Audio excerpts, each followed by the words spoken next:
Hi everybody, welcome to our final YouTube lecture of the semester. Emerson and I just wanted to congratulate you on making it to the end of what will hopefully be the craziest semester of your college career. You've done so well, and you just have to push through a little more and then you're done, not only with this semester, but with the rhetoric sequence of the BIC and with your first year of college, and that's a big deal, so congratulations to all of you.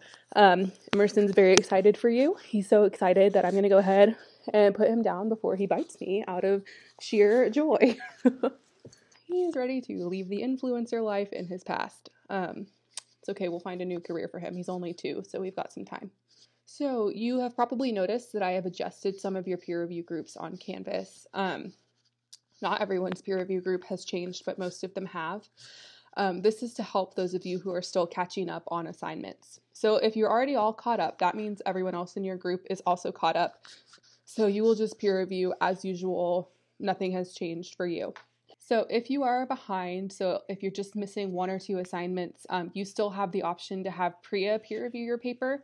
And that's just so the people who are behind are not beholden to each other's timelines to get things turned in, so that if you get things done before the other people in your group, you don't have to wait for them to peer review your paper. Or if the other people in your group are ahead of you on getting their draft done, you don't feel like you're holding them back. If you are part of this group, please communicate with me so I can know kind of where you are, what progress you've made. And if you're considering taking an incomplete for the semester, just to give yourself a little bit more time, that is totally fine. If you're part of this group, no matter what decisions you're making, please also communicate with Priya, because she's planning in time to peer review your papers. And remember, she is still a student. She has finals to prepare for too, so please be conscious of her time. If you are missing a certain number of assignments, I have not put you in a peer review group. I have sent you a personal email talking to you about your options for the rest of the semester. If you're part of this group and you've gotten this email from me and I don't hear from you by the end of the week, I will be out of options and you will earn a failing grade for the course. So if you would like an incomplete, if you have made progress on these assignments, I need to know that so that you don't fail. So please, please, please be in contact with me. All it takes is 1 email. On to happier things. As we move forward in our final week of class, most of you are in the process of putting together a draft of your paper. So technically this draft is due on Canvas by midnight this Wednesday, but you can communicate within your groups to work out the timing if that's not going to work from you. And those of you who are in a 4-person group need to communicate with one another to decide which 2 papers everyone is reviewing. So remember, each person needs to review 2 papers. Each paper needs to have 2 reviews. The final paper is due on Wednesday, May 6th. So that is exactly 1 week from when your draft is due on Canvas. So if I were you, I would complete your peer reviews as close to the due date as possible to give yourself enough time to do the necessary editing and revision process on your final paper. So now that you are drafting your paper, hopefully you are seeing how all of these pieces we've been working on in this unit fit together. So if you have been cursing my name as you have painstakingly put together a research question, as you thought through your claims, evidence, and warrants, as you combed through endless sources to put together your annotated bibliography, and as you created a presentation that you unfortunately did not get to present, hopefully you are now singing my praises, because as promised, putting together your paper at this part of the process should be the easiest step if you have put in the time on all the previous steps, which most of you have. Most of your previous steps have been great, and so it should flow pretty easily into a finished paper. And if you have been following my advice and kept your research organized and updated your outline as you went, this should be a total breeze. If not, that's okay. I'm going to walk you through this process. We're going to have a virtual paper workshop. Normally during workshops, I like to give you guys a lot of time to ask specific questions about your papers, which obviously I can't do live during this video, but you can send me your questions, you can send Priya your questions, but the way that I've decided to do this is that I'm going to work through the process of moving from all of the different pieces you've compiled to a draft of a paper.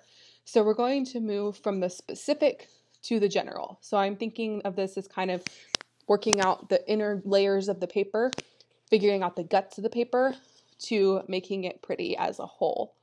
And so I'm basically just going to talk through some questions that you can ask yourself as you're going through this process so that you can have a paper that is cohesive and that fully responds to the prompt. So the first step in this process is going to be revisiting your outline and your annotated bib to see how they fit together.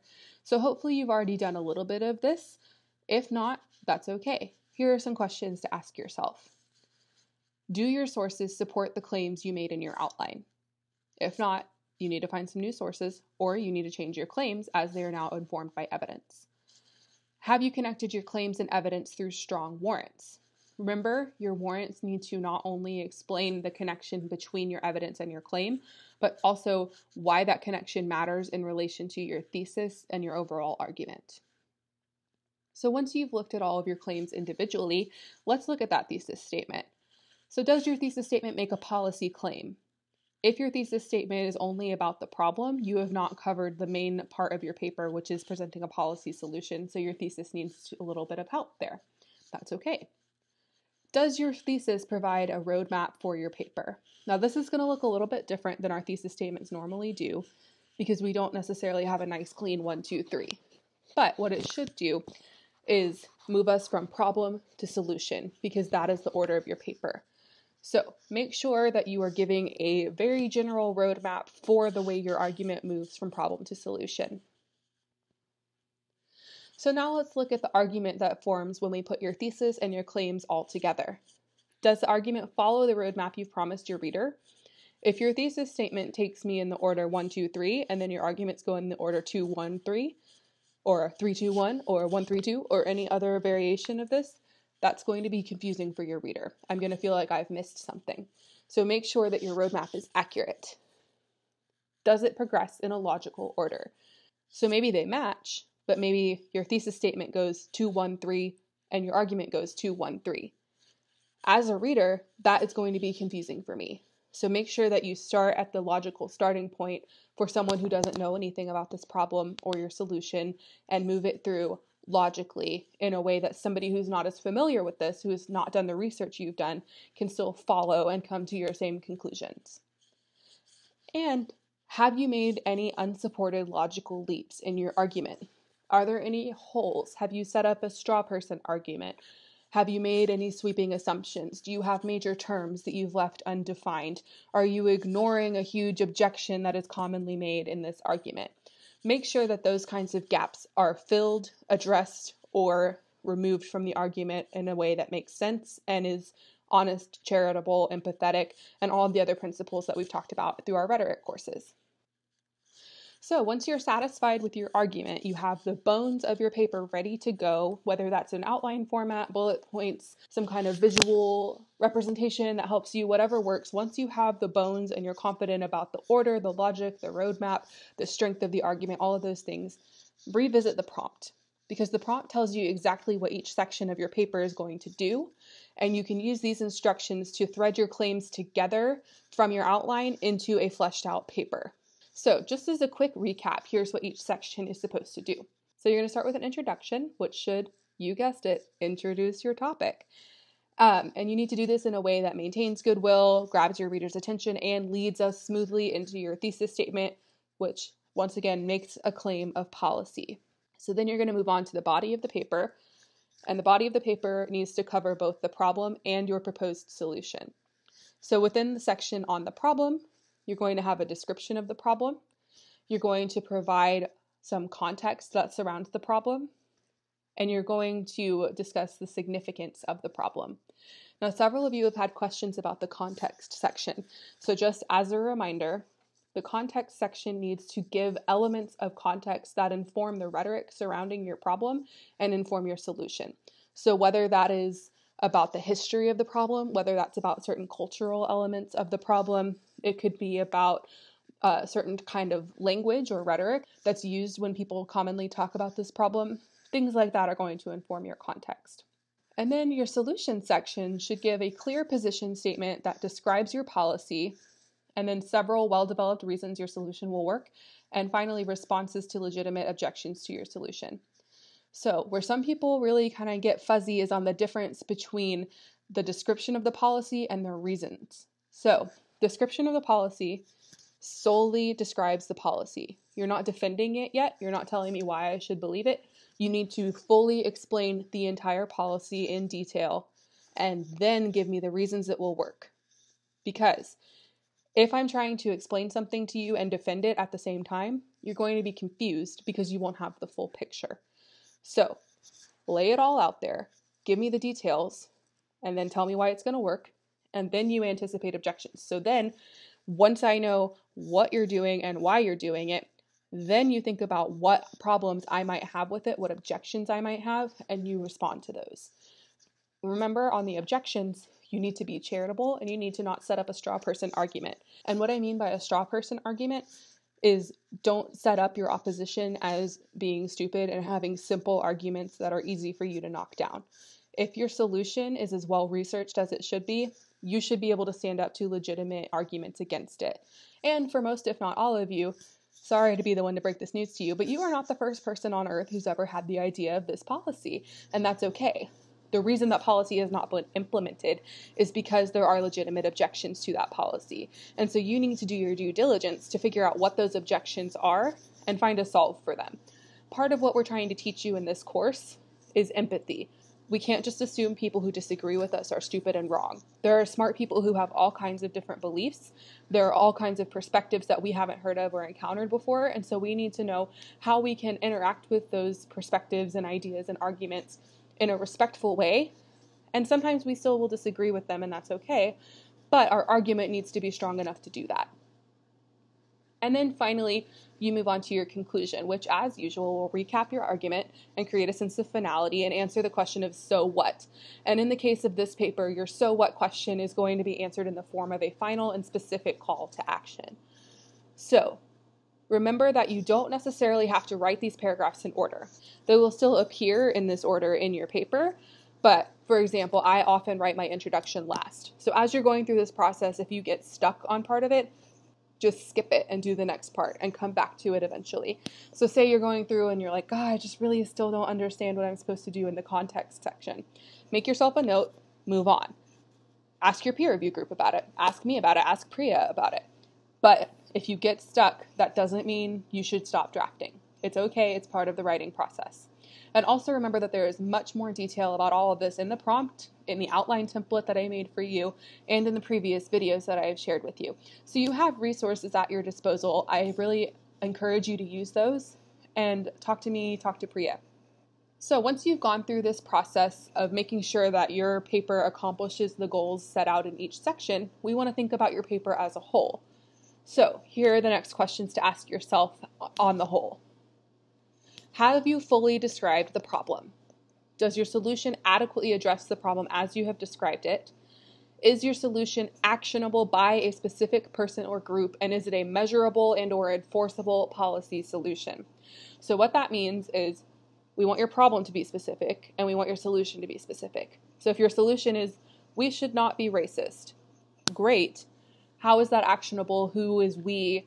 Right? You need to have something that is measurable and enforceable through policy. So let's say I'm writing a paper about the environment and I want people to stop littering. My policy can't just be people should not litter.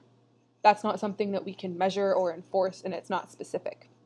So I should make my policy something like the Texas Department of Parks and Wildlife should hire 2 litter patrol officers and install 3 garbage cans per square mile in all public parks.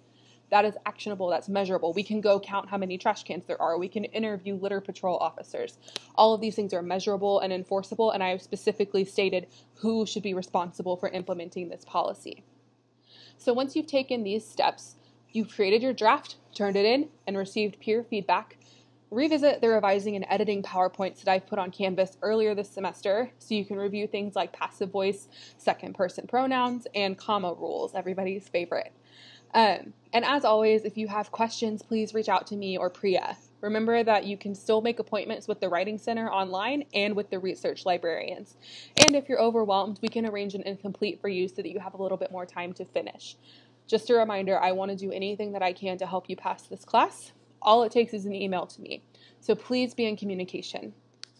So as we wrap up our semester here, which feels so weird to say, I also just want to take a moment and thank Priya for all of her hard work over the last 2 semesters. I have so enjoyed getting to work with her. She cares about what she does and she's good at what she does. And I am really lucky that I get to call her both my colleague and my friend. So I'm not sure if Priya watches these videos, but either way, it would be really great if you guys could find a few minutes to just send her a little note of appreciation, because she has done a lot to make, particularly this semester, but also last semester, better for all of us. And finally, I just want to encourage all of you one last time. You have all grown so much over this semester, both as scholars and as people. I am so excited to see what's next for all of you as you continue in your journey through the BIC, Baylor, and whatever you do after Baylor.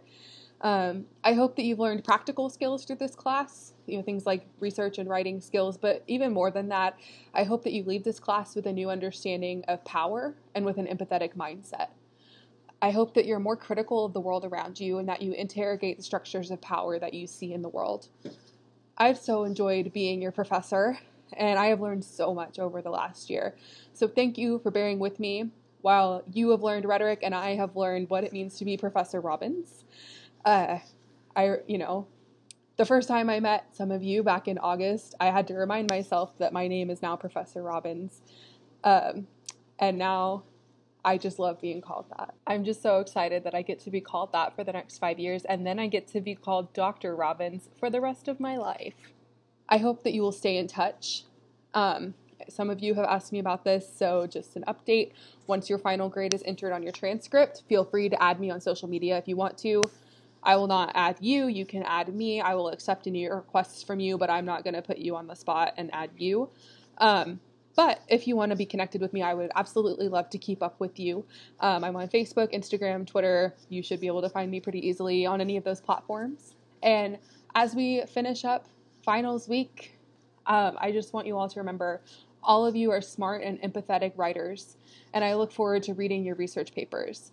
You've got this. You're so close. I am so, so proud of you. And I will see you one last time this Thursday on Zoom. So have a great week. Bye.